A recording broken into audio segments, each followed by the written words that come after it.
Good evening, everyone. My name is Akanksha Srivastav, and today me and my team members are going to conduct a group discussion on the topic blended learning, the new normal.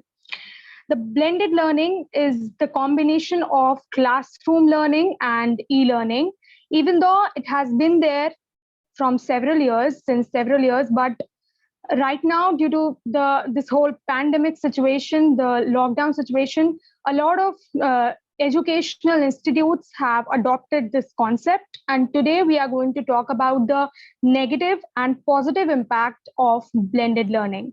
And the first one to be sharing her point is Purnima.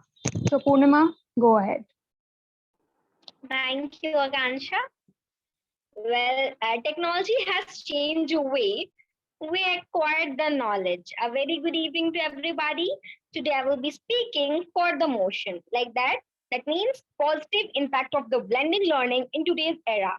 So, well, as Akansha told, that blending learning is basically it's a mixture of e-learning, face-to-face learning, or we can say the traditional learning, which is being increasingly adopted by the educational institute. Well, there are different models. There are different models of blending learning, which educators across the world wide have been accepted, or we can say it's been experimenting with. For example, like online lab, self-blended rotation, and etc. Well, as we have discussed all this, so if we go with the advantages of this blending learning, so that's our first and foremost example of blending learning is ultimated assets and personalities, attention, and the third is affordable. Well, in addition, if I add all these, or I can say, is that it is not being something which is new introduced to us. This is means present in a west side of the India since so long, or we can say since very back. So we cannot say that this is something very new to us, or this is something which is not well known to us. Well, even what I suggest, what my opinion regarding this is, after the COVID is gone, then too also this will retain. Like now we are following more for the this learning is just because COVID is there, we cannot go physically attend the classes. But according to my point of view, even expert says this, that after the COVID is gone, then too also this learning will retain itself. Well, if I will say that what are the key ingredients of this learning are like live in events. For example, like we all were in a stress, or we can say we all in a dilemma that after having the COVID, schools has been shut down. Now where to get the knowledge? But then too also just due to these kind of learning, which is available to us, but are not much more. But due to this COVID situation, our learning is not stopped. We are learning, but the mode, but the platform is being changed. So we can say there are like we now even attending lots many conferences, classes, and even the extra classes through online mode. Well, second thing is self-paid learning, and the third is new presence. For example, like YouTube is a best example where this topic is one, like whatever we want to search over internet, we just type over there. The topic is one, but the way to explain the same topic, there are lots many people who are sharing up the same topic. For example, like if different people have different way to understand the same topic. So it's not like the only one, like there is not only one way to understand. There are several ways, several platforms where we get the chance to learn something and to get something understand in our own way. So yeah, according to me, there are like uncountable impact or other positive impact of this learning, and this will retain. And also this is something which enhance our personality, because like whatever we know, like how to not knowing everything is good, because nowadays everything is something of technology, right? And blending learning is a best example of that. So yeah, for me that's the best like blending learning has a positive impact over you. Yeah, so thank you. Thank you, Purnima. Next, I would like Roshni to present her points. Hello everyone, this is Roshni Kumari. Blended learning, the new formal normal. Basically, what blended learning means, the term blended learning is generally applied to the practice of using both online and in-person learning experience when teaching students. And personally, sometimes I love this new type of classroom, but mostly I don't.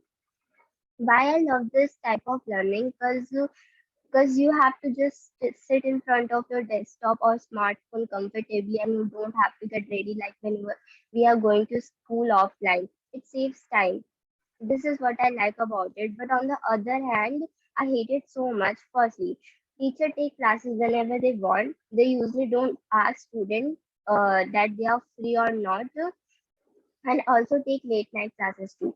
Secondly, this type of learning is not available at many rural areas and also who are poor and not able to buy smartphones. Third, this affects the mental as well as physical health of students and teacher both. Because you know that when the school or college were offline, we get an option to walk and also play games, activity, or participate in different competition, etc. But online we can't do it, and it affects on our physical health of students. And watching 24 hours on phone and desktop makes student and teacher eye weak. Fourth, there is network issue and barrier in communication, which makes student and teacher relationship worse. And I know this blended learning is good, and I both and bad both. But in this corona period, this is safest way of learning. Meanwhile, we have to just improve network technology in all areas and provide the smartphones to poor one. Additionally, we have to make sure taking classes more on time and uh, that the classes will not affect to the health of students and teacher, and there is so much burden on teacher and students, so we all have to reduce time of the classes, and that's all I want to say. Thank you so much. Thank you, Roshni. Now, Amina will be sharing her points. Yeah, good evening, everyone. This is Amina, and I'm here for the positive impact of e-learning. E-learning offers many advantages such as flexibility, increased outtake, etc. But it cannot completely replace classroom learning because classroom learning is necessary for the overall development of students. So blending learning is a great opportunity to utilize both e-learning and offline learning to the benefit of students. Every student's way of learning is different, so blended learning is a great tool to customize learning method to suit the needs of the student, which is called hybrid learning. The blended learning methods allow students to learn at their own pace and also with the help of a teacher, so it is quite beneficial for a slow learners. Class blending learning is a great opportunity to utilize both e-learning and classroom learning to benefit of the student, but the necessary steps should be taken to make the option available to all. Thank you. All right, thank you, Amina. So, my name is Akanksha Srivastav, and today I'll be talking about the negative impact of blended learning. So, blended learning, as we all know, it is not a new concept. It has been there for several years. Even when I was in school, we had uh, they had installed these computers and projectors in our classroom, and the teachers, used to use that application just for exercises and few activities. The teachers did not really rely on those applications. So I don't really think it benefited me in any way because it was the same with it and without it. So it was the same. But and today I feel that with all this pandemic situation, it's not kind of a blended concept. It is more like just the online part of it. So I don't think it's much efficient because physical learning is far more, I mean like it's very different to online learning. The presence of teacher in a classroom matters a lot. Like if you are teaching someone online, so you don't really know if the students are really concentrating on your subject or they are playing any game or on the mobile phone or they are watching a video. So like the teacher cannot really keep an eye on the students. So that is one point. And then just 3 to 4 of the intelligent students really answer all the questions of the teacher, but the average students who incorporate half of the classroom do not even bother to listen to them, and half of the time they're not listening, they do not pay attention, and like other of the half of the time there is some connectivity issue and some network glitches. So I mean, and you can't even tell if the student is lying or there is an actual problem, so you cannot even tell the difference between that. And even if you talk about tests and online tests and exams, I mean, let me tell you, it's not very difficult to cheat in an exam. Like, it's very easy. Anyone can Google it, right? Even if the test is AI proctor, I mean, like if there is artificial intelligence involved, like if the teacher asks the students to open the camera or microphone, it is still very easy to cheat in an exam. And half of the time they Google it, and the students who are in primary classes, like 6 to 7 or first, third, these classes, they do not even take their exams themselves. Their parents or their siblings do that for them. So I don't think, I mean, there has been any, effective way to evaluate them right now because of this whole online test. The students cannot, the teachers cannot evaluate the students on the basis of just those tests. So that is the thing. Next is that our country is a developing country. So there is a huge digital divide in our country right now, that a lot of people, a lot of places in our country do not have the access to internet. So like lakhs of students are not privileged enough to have the access to internet or to, uh, get online classes. So what about them? Nobody talks about them, right?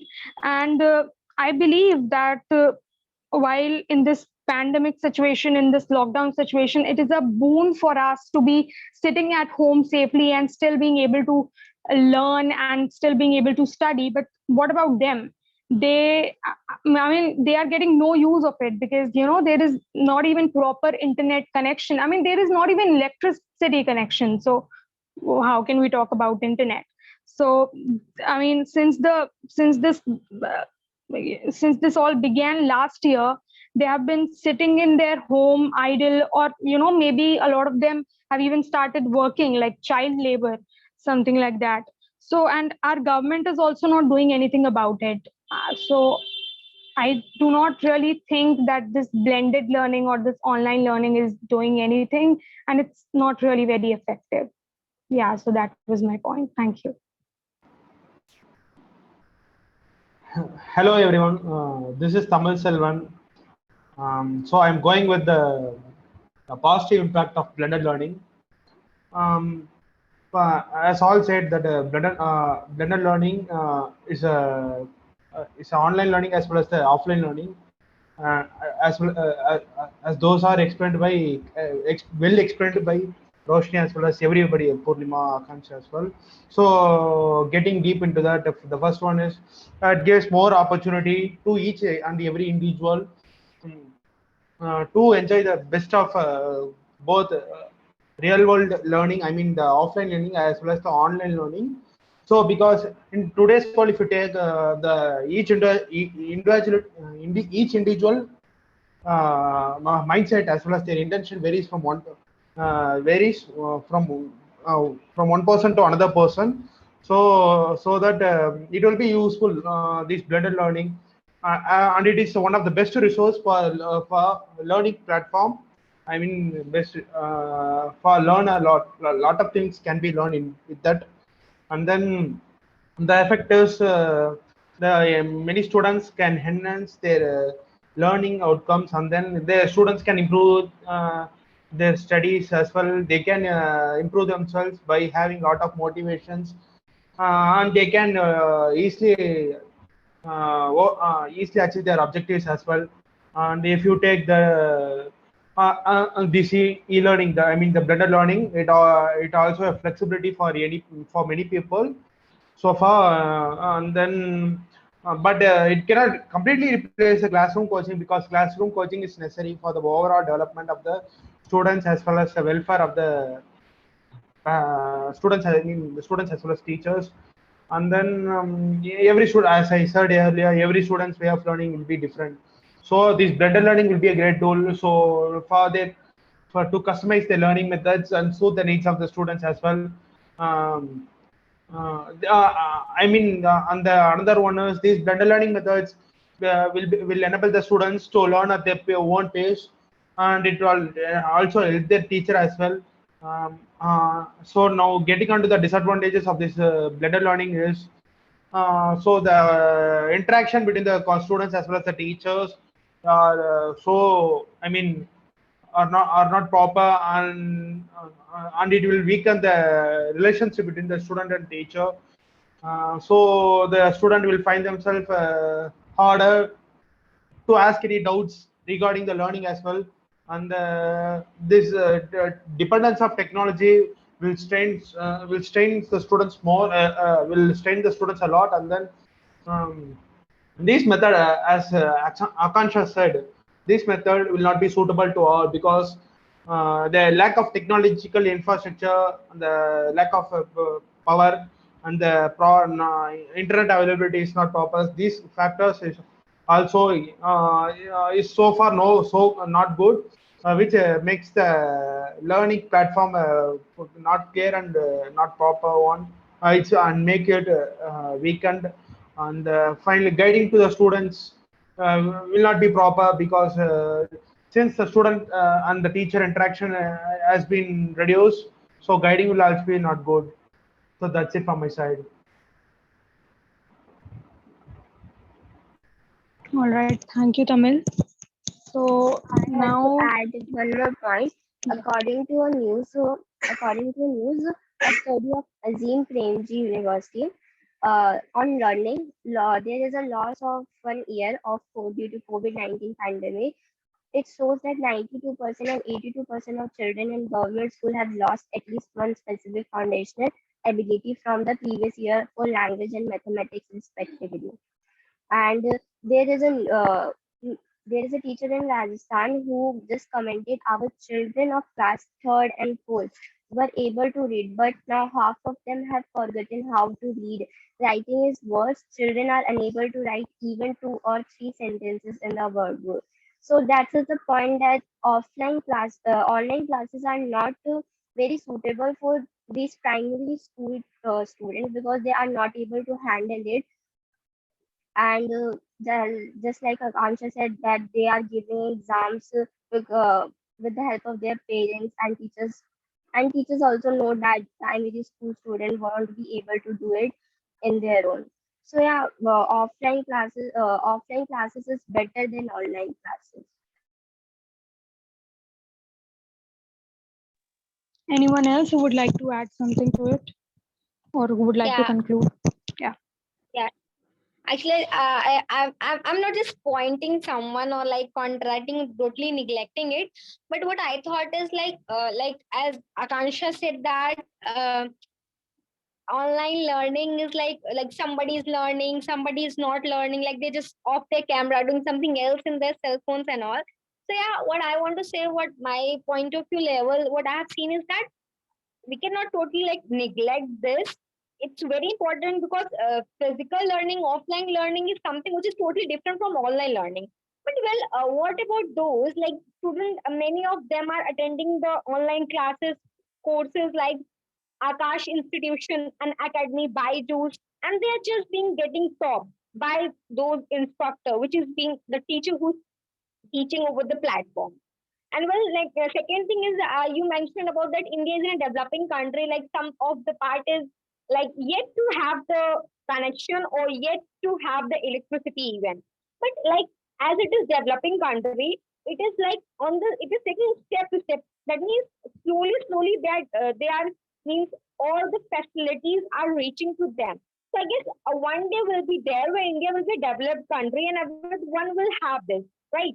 And the last thing which I want to mention is that like online learning was present, like online learning which was with us since very before, but we were not much introduced to this. But due to this COVID, we got something new to learn in the platform. Like, and there is one best example of this also. Example, like when we are going to the offline classes, when we are going with the offline classes in our classroom, there's something like the school in our place, right? Fine.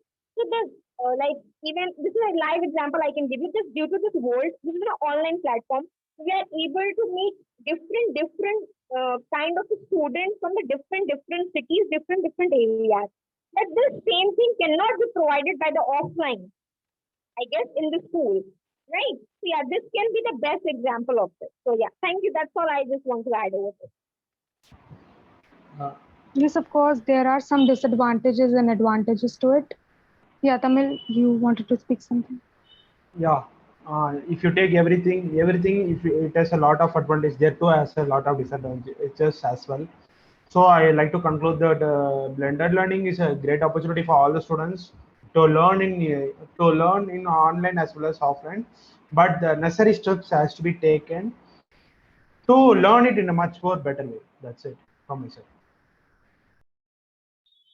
And as you said, Purnima, that our country is developing and gradually, there will be internet access to, these villages, these parts of the countries as well. But right now they need it the most. And right now they do not have this facility. And that is what I was talking about. And of course, like there are some advantages, as you said, about the platform that we have right now, Volt Education. But of course, there are some others disadvantages as well. So I think we should conclude it now. Yes. All right. So thank you, everyone. Thank you all. It was a nice session. Okay. Thank you, everyone. Thank you, everyone. Thank